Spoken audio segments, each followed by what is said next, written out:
Hi everyone, Aaron here for Zollotech, and this past week we had a bunch of releases. It was a very busy week with the release of iOS 16.2 to the public and much more. This week we have more to talk about as far as future releases, other updates, and much more. This is your news update for the week of December 19th, 2022. Now, Apple reportedly backed out of attempting to get NFL on Apple TV+. They've been adding to the sports lineup to get into Apple TV+, and at this point, it looks like they backed out, seeing that the deal wouldn't include everything they wanted and just be able to kind of do what they want, as Apple does like to control a lot of different things. So within the Apple TV originals or sports in general, there's been a lot of different things with live activities and more. And under sports, we do have baseball. We also have some others, but at this point, we'll still have different games in here, but it appears that they won't have exclusivity or a bunch of different sort of features that they wanted to add. iPhone 14 Pro and 14 Pro Max supplies are increasing, and if you've been looking for a last-minute gift for Christmas or the holiday season, it looks like it's going to be more widely available than originally anticipated.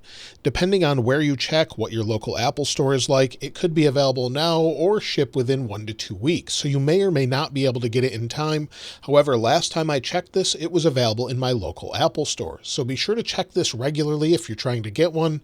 Depending on the model, of course, will vary. You may not be able to get the purple color, but you might be able to get space black or any of the other colors available. So be sure to keep checking. Also, local carriers seem to be getting more and more of them as well. Emergency SOS with satellite launched in more countries other than the US, and that's available for the iPhone 14 and 14 Pro series phones only. It has the antennas necessary to use that, and it's now rolling out as of last Tuesday to France, Germany, Ireland, and the UK.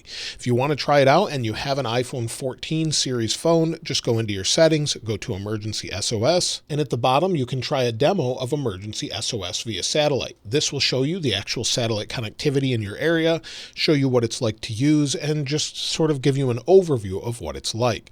So this will roll out in more countries in 2023. Apple released AirTag's firmware updates this past week, but we didn't know what was in them. The AirTag firmware was updated to version 2.0.36 and has a build number of 2A36. According to Apple, this resolves an issue with the accelerometer not activating in certain scenarios. So when there's movement sensed, it should let you know, and should also give more information as far as when someone has an AirTag nearby and give a little chime. So those things have been updated, and if you want to see if it's updated on your iPhone, you just sort of leave it nearby your iPhone and it will update over time. But go into Find My and go to your items. This particular AirTag I need to replace the battery in, but if you tap on the location, it will give you the serial number and firmware update.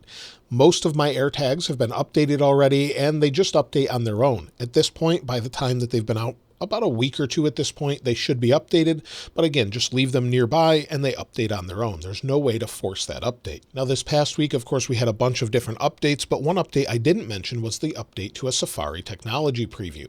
This was updated to version 160 and brings improvements and bug fixes. Apple doesn't always tell exactly what they're updating, but if you want to try it out, I'll link it in the description, and you can see they released it on December 14th. And if you go into the release notes, you can see more about it, where it just gives more information. If you want to try it out, you're making changes with CSS and more. This gives more information about things they've fixed, web animations, and more. So lots of little different bug fixes and improvements, but not major new features. I would expect those in future updates. Now, if you have a MacBook with one of the butterfly keyboards that had lots of problems, there's new emails going out about a class action lawsuit that happened with the 2015 to 2019 MacBooks. So it was saying that Apple knew about the issues with the keyboard, and of course they knew, and they actually offered long warranties for this, but there's actually a new class action lawsuit where you can get a little bit of money. Typically it's pennies on the dollar, but it's there, and I'll link it in the description if you want to check it out. But these keyboards actually never failed on me fully. I did have an issue with this one in particular, a 2016 MacBook Pro, where the spacebar stopped working. I pushed on it really hard, it fixed it, and it's worked fine ever since. So it seems to be an issue for a lot of people, but personally I never experienced it. But let me know if you've had issues with the butterfly keyboard in the past. I'm really glad they went to the scissor style keyboard again. Belkin launched a new iPhone mount for use with continuity camera to be used on displays such as the Pro Display XDR, IMAX, or Studio Display, and third-party monitors. I did a separate short video about this and just went over how it works, how it attaches, but it does work pretty well. It's got a magnet on the back that holds on and then attaches to the display. They previously released a different mount that works on MacBooks, but now this one works on those displays. It is a little expensive at about $39.99, but it's fully made out of metal. So it's really well constructed. It's rubberized here with metal on the top, so it will hold on well and does have a tripod mount as well. So let me know what you think of these in the comments below, and I'll link it there in the description as well. Samsung this week started to mock Apple for not having a foldable phone.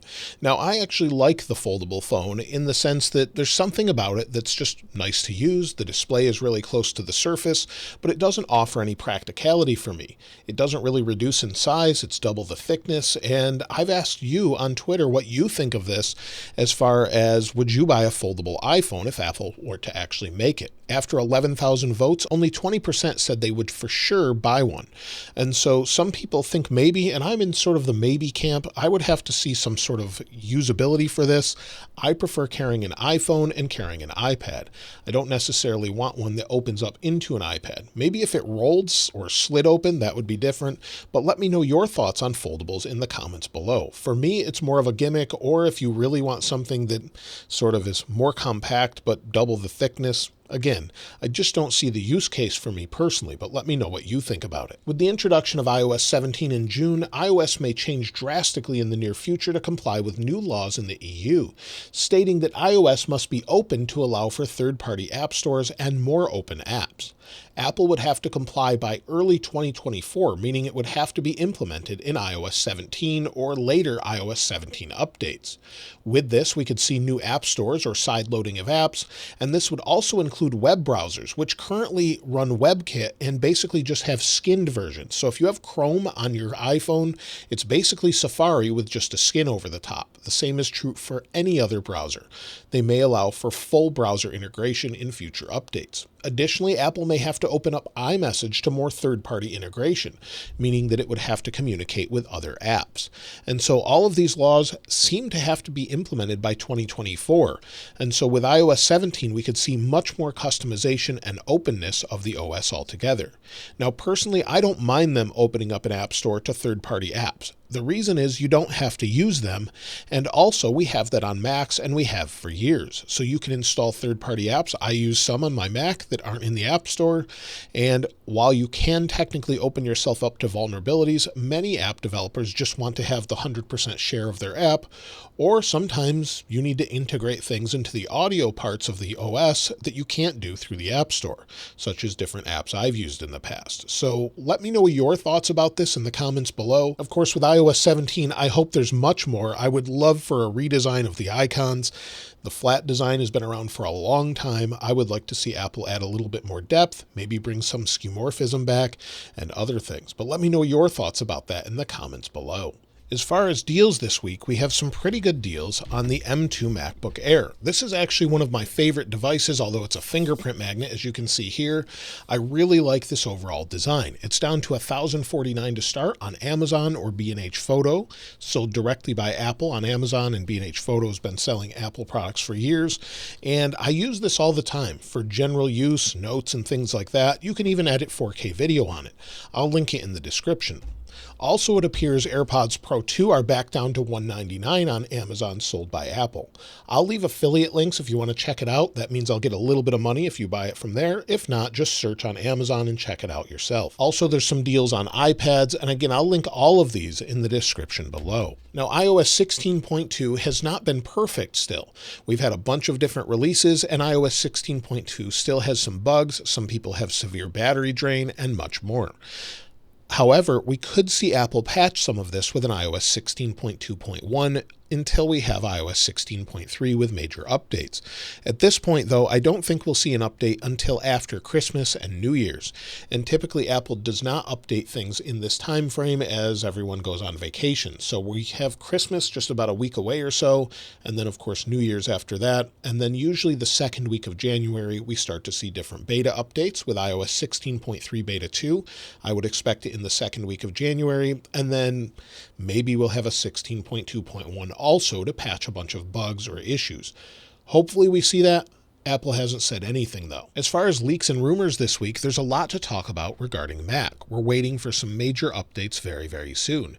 And the first thing has to do with what we could see as far as keyboards in the future. Future Apple keyboards could use keys that show different symbols dynamically based on a recent patent discovered by Patently Apple.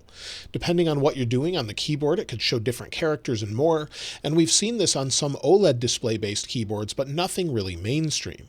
It would be great if you go into Final Cut Pro or Photos or other apps, we could see related keys that pertain to keyboard shortcuts.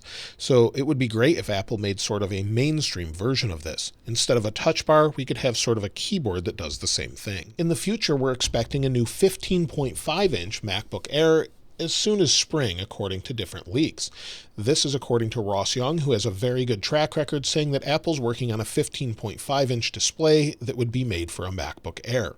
I love the MacBook Air. A thinner version of a larger MacBook makes a lot of sense, but again, we're still waiting for future offerings that I think Apple really needs to slim down their line instead of have so many different variants. But I would love to have just a MacBook, which is like a MacBook Air, and a MacBook Pro, instead of a ton of different variants in between. Now, we expect some updates to the 14-inch and 16-inch MacBook Pro with an M2 Pro and M2 Max CPU, but we haven't seen them just yet. The new updates are expected to release in early 2023, according to Mark Gurman, and he's said a lot this week about upcoming Macs. Apple's next chip, the M3, is also expected to be shown at the end of 2023.